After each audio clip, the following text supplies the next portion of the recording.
د حسن د سپرلو نه مې رنګونه راپټ کړي د حسن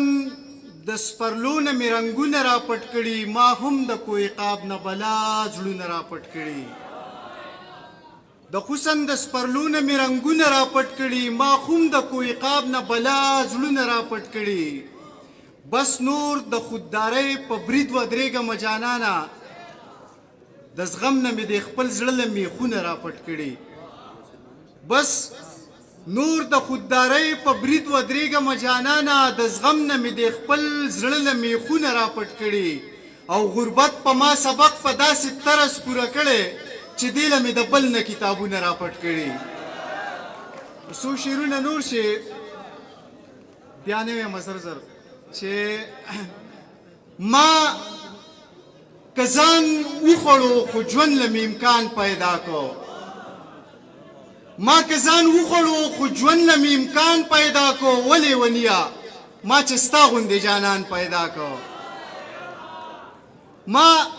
که ځان وخوړو خو ژوند له مې امکان پیدا کو ولې ونیا ما چې ستا غوندې جانان پیدا کو او اول خپل ځان دی بیا جهان دی دا خو منې که نه ورک ځان پیدا که داسې شوه چې تا جهان پیدا که اول خپل ځان دی بیا جهان دی دا خو منې که نه ورک ځان پیدا که داسې شوه چې دا جهان پیدا کو یاره قسم دی چې په یو دوه کې حیرانه شمه چې ته یو ګل او که نه ګل ستا په شان پیدا کړو یاره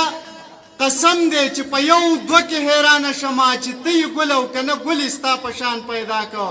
دغه تورمخي او سورمخي به دې نه جړوي خو غنمرنګه که په ځان کې د ایمان پیدا کو دغه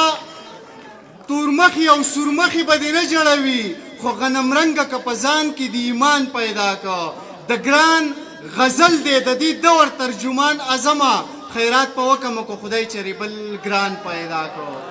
یو څو شعرونه دي یو ملګري فرمایش دی چې که نه راځي جانانه خو انکار به تې جوړېږي که نه راځي جانانه خو انکار به تې جوړېږي دا زړه به مې خوږېږي نو ازار به تې جوړېږي په دې دور کې څوک هم صادق نشته دا مې واوره که ډېر وي بې ضرره خو خامار به تې جوړېږي په دې دور کې څوک هم صادق نشته دا مې واوره که ډېر وي بې ضرره خو خامار به تې جوړېږي او سړی چې هوښیارېږي په ټکر هوښیارېږي دا چا وي چې بادام خوري نو هوښیار به تې جوړېږي سړی چې هوښیارېږي په ټکر هوښیارېږي دا چا وي چې بادام خوري نو هوښیار به تې جوړېږي